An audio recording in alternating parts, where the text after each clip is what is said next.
Well, this is the first. When the cut for time and space segment is so big, you need to save space for the cut for time and space video. Uh, Storage issues were the issue, the reasoning for this not uploading sooner. My apologies. Um, so this is technically part two of what was only supposed to be one part. In part one, you saw my tributes to Sandberg and Hogan. And full disclosure, watching that Hogan one back, I completely forgot to mention that although I never met him, I do have his autograph. Um, my next door neighbor got it for me when he was in WCW, and he went to an event or something that they had, and he had it made out to me. So I will keep this always in my collection. And this was back home. This was when I was living back home in Illinois. My next door neighbor did that for me. He didn't have to do that for me, and he did. It's pretty cool. He also did something similar with a Macho Man signing. I got Macho Man's autograph because of him. But unfortunately, I never got the chance to meet Hogan personally one-on-one, and that's my biggest regret. In this upcoming Ozzy tribute, for whatever reason, I failed to mention that I've never seen him solo. I have seen Black Sabbath. I'll edit that in somewhere towards the end of this clip. A few pictures and stuff. But I mean, I have mentioned it before in previous videos. I'm pretty sure I have. So, yeah. Other than that, please enjoy part two of the bonus of episode 31 bonus footage, my tribute to Ozzy Osbourne.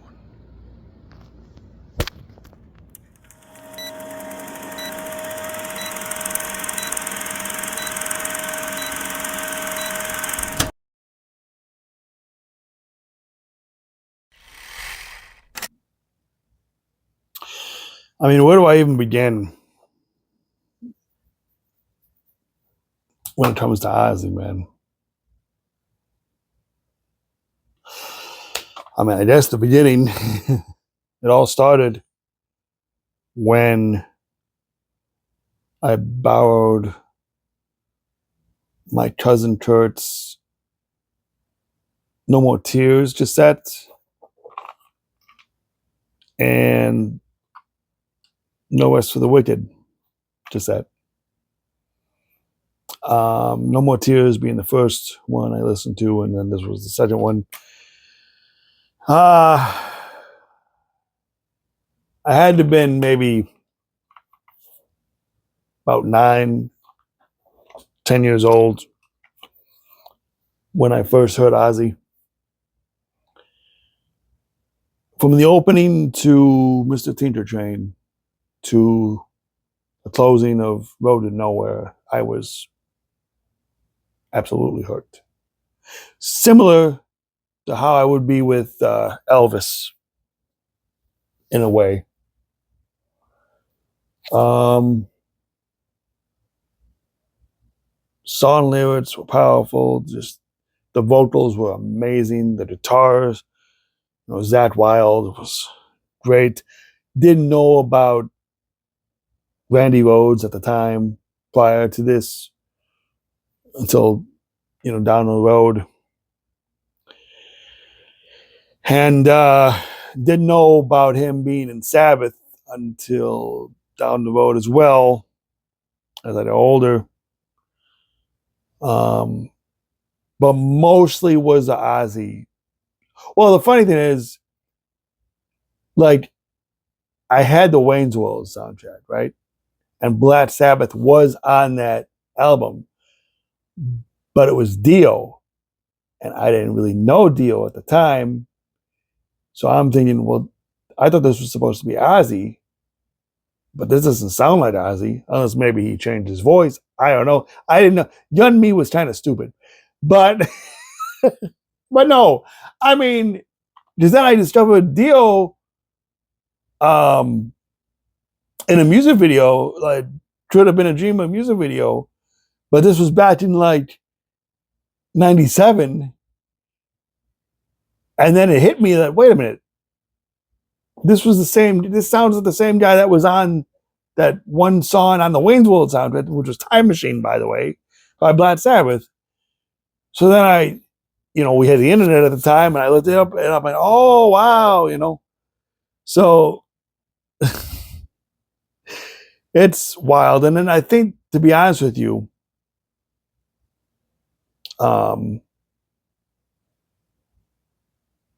the first cassette that I got of myself, that I didn't get from my cousin, I got it for myself, or I had my parents did it for me, was Osmosis. And after that, it was Ozman Cometh compilation album. And this was actually when I first heard the true Black Sabbath. Because the first two tracks were the basement tapes of Black Sabbath and War Pigs. After that, I wanted to dive into Black Sabbath a little more. However, I only went with this. This is the only Black Sabbath cassette I own. We sold our soul for rock and roll. But it has all the hits. It's got Black Sabbath, The Wizard, Warning, Paranoid, War Pigs, Iron Man, NIB. Side B's got Tomorrow's Dream, Fairies Wear Booties, or Fairies Wear Boots, rather. Changes. I mean, this is, Sweet Leaf, Children of the Grave, Sabbath Bloody Sabbath, Am I Going Insane, Ladwana Sunrise, and Snowblind.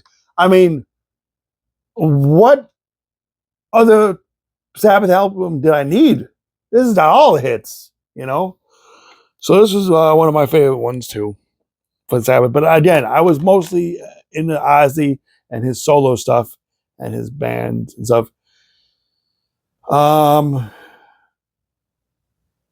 of course, as I got older, MTV's on, VH1, Behind the Music, see all these interview shows with him on it. And there was another show on MTV. It might have been, it was either MTV. No, it wasn't I can't remember what it was, but it was another interview-based show when he talks about Sabbath, and damn it, I can't remember what it was. Regardless, Ozzy to me quickly became one of the greatest singers, in my opinion. Like I said, right behind Elvis for me. It was Elvis, and then it was Ozzy, for sure. By early 2000s, I don't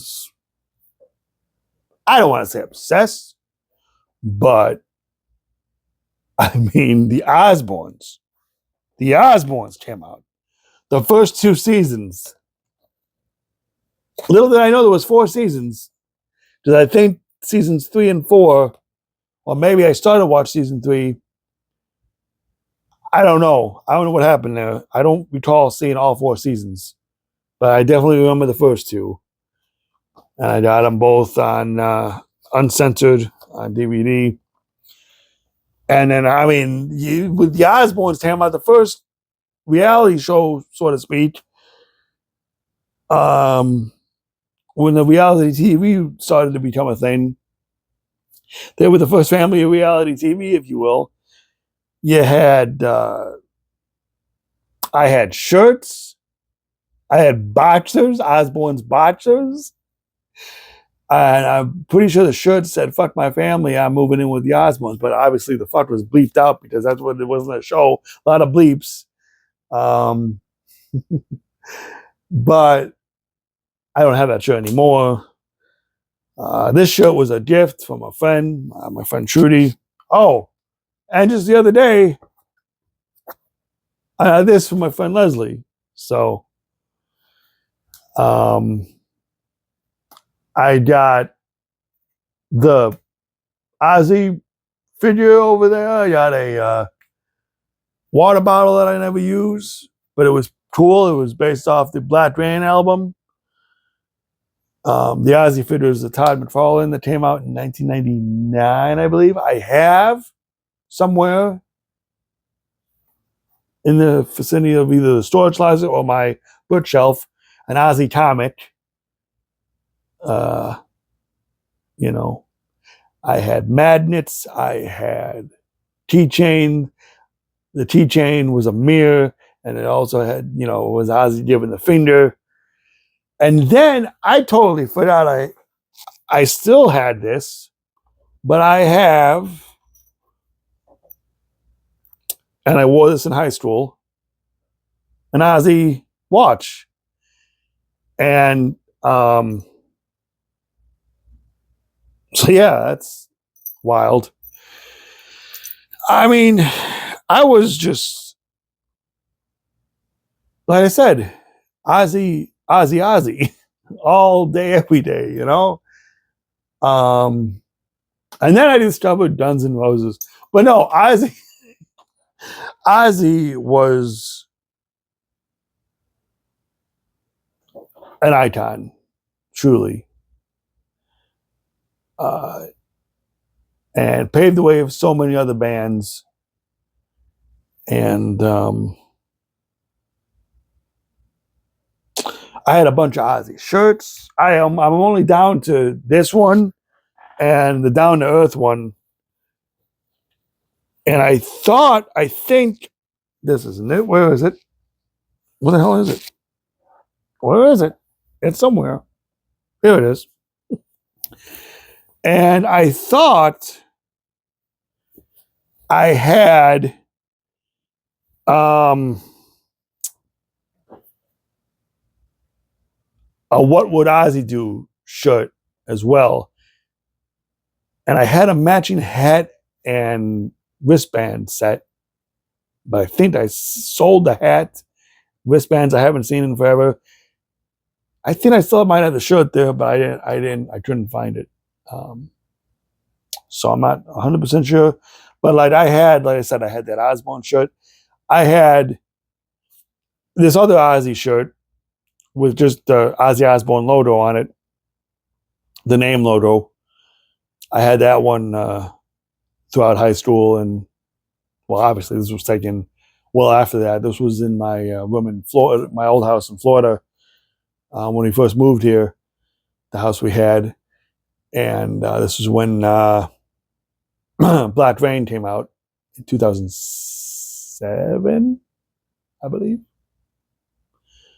Anyway, and so yeah. But regardless, man, in high school was when my Ozzy fandom was like peak. Because like I said, I had Ozzy magnets, I had, like I said, keychains. Every year for his birthday, while in high school, I would take sometimes a Sharpie, sometimes, or just a regular marker, and I would write Ozzy on my knuckles every year for on his birthday. And you can bet your ass I'll be doing that. No, this year too, possibly. Um, just like he had the Ozzy tattoo on his knuckles, and I would just write Ozzy on my knuckles, just walk around all day with him on. Remember the game The Sims? So, oh my god. So I don't know. There was these sites for The Sims that you could download different skins and stuff for your Sims.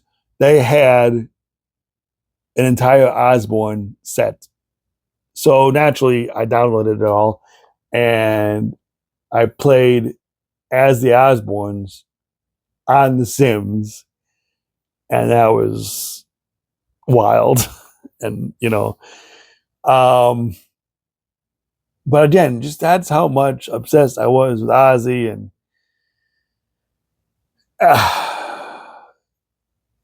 the music, man, was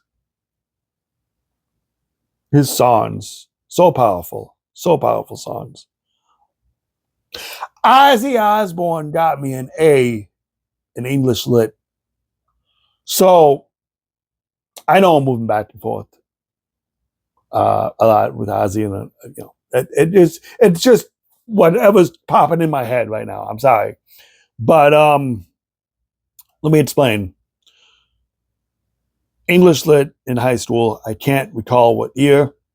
Maybe sophomore, freshman, or either sophomore or junior. One of those. No, it wasn't senior. Because senior, I had. It was either freshman or sophomore year. Let's just put it at that. Made it easy. And we were learning, poetry and stuff, like different terms and terminologies or whatever of poetry. And there was an assignment. I always loved this assignment. And it was, you had to pick song lyrics that had used various poetry terms and terminology, what have you, like hyperbole or alliteration, all that stuff, similes, metaphors, all that stuff. And you had to put this on the light, and also you had to create a poster board, describing the song with pictures and stuff. The song I picked was Ozzy's "Ghost Behind My Eyes." Perfect, perfect song choice. So perfect, in fact, that not only did I get an A on the project, but the teacher wanted to show this to other students as a perfect example of what the assignment should be like. And this is no joke, legit. So Ozzy Osbourne got me an A in English Lit. Who would have thought? Who would have thought? You know. Um, Another memory that came into my head, because I was looking for stuff prior to doing this. It's the 4th of July. The 4th of July, 1998. You know why I know this? Because that's what I dated. I have a trace book, right? And what happened is this um, was from a Hit Parader metal issue. I'm pretty sure they were counting down either the 100 or the 50 um, most influential names in heavy metal. Of course, number one was the Godfather himself, Ozzy Osbourne. Number two is Marilyn Manson. Three, I'm just looking at who is the top 10. Plant. That's rock and metal. Maybe it was. I don't know. I'm surprised Lemmy's not on the top 10. What the hell? Where was Lemmy at? Anyways, the point is, the reason this was taken out of the magazine was because of this poster. Now, this poster, as you can see here, the top half, I traced. I'm going to try to do this so you can see it and not rip it out. Actually, you know what? I have a better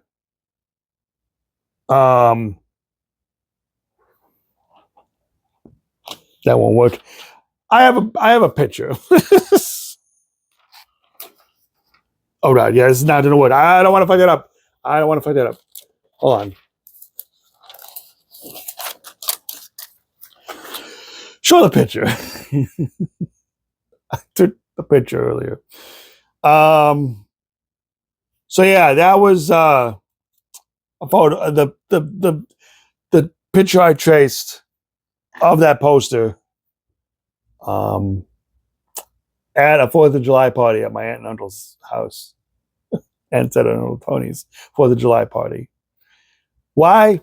Because I was bored, and I wasn't bored. I was just doing, keeping busy. Um, Another thing I remember: high school gym class. I remember taking a study hall during one during the time when we would go do the swimming. I was excused from swimming. Not that it was because I was a bad swimmer or anything, or I couldn't swim, because I love swimming. It was the asshole bullies in the locker room that were kind of being dickheads, when we had to change a lot. I didn't like it. And so I was excused from swimming because I didn't want to share a locker room with those assholes. And I had a study hall. During that study hall, I made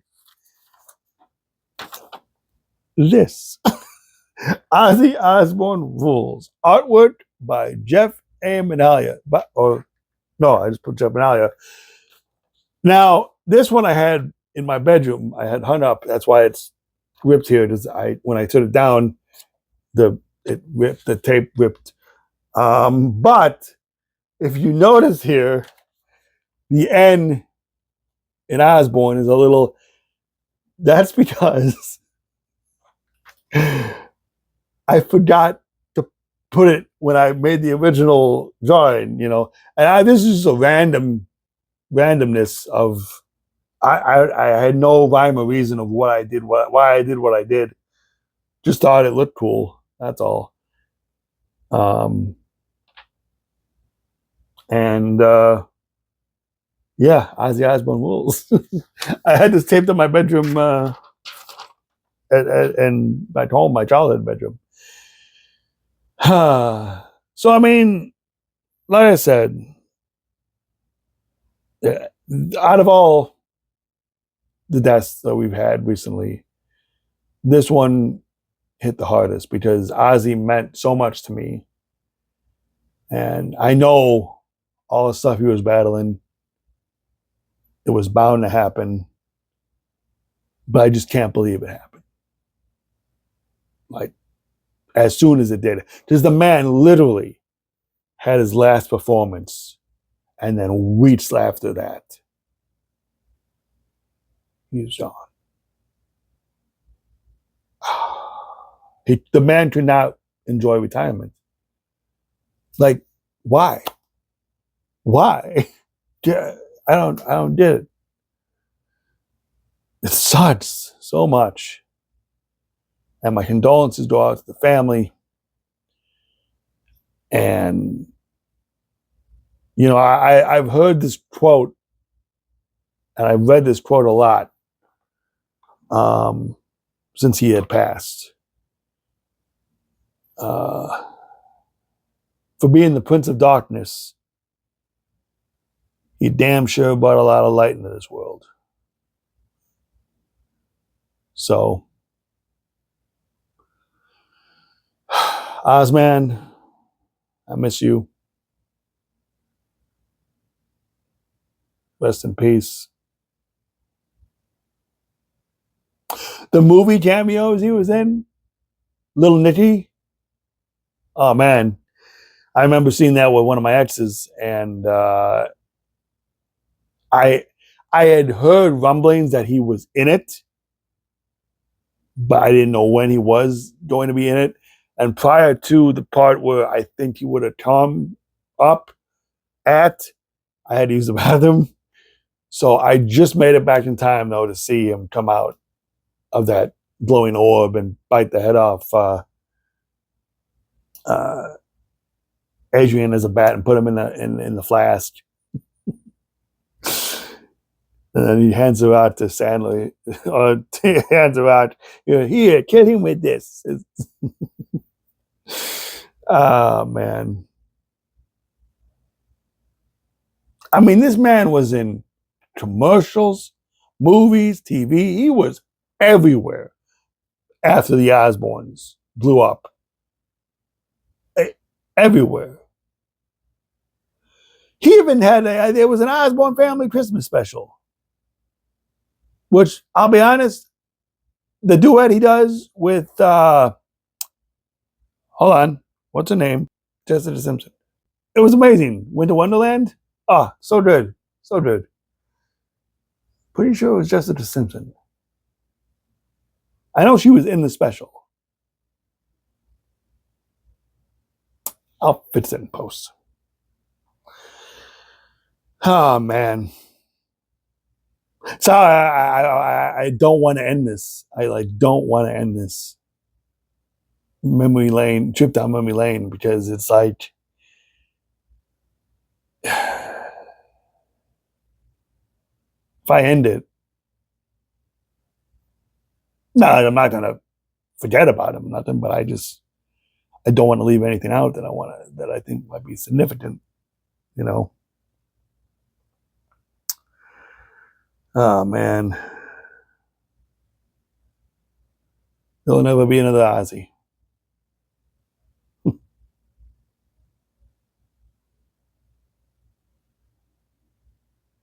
He will definitely be missed.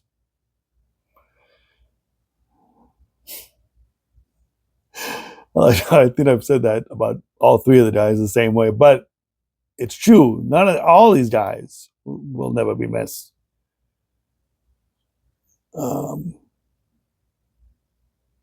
Three huge blows in my childhood. But at the same time,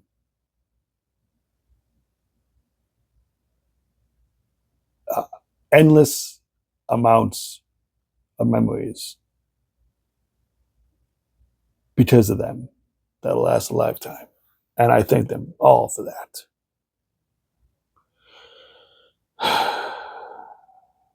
Especially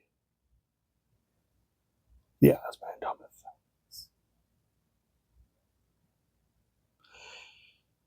God bless Ozzy Osbourne. May he rest in peace.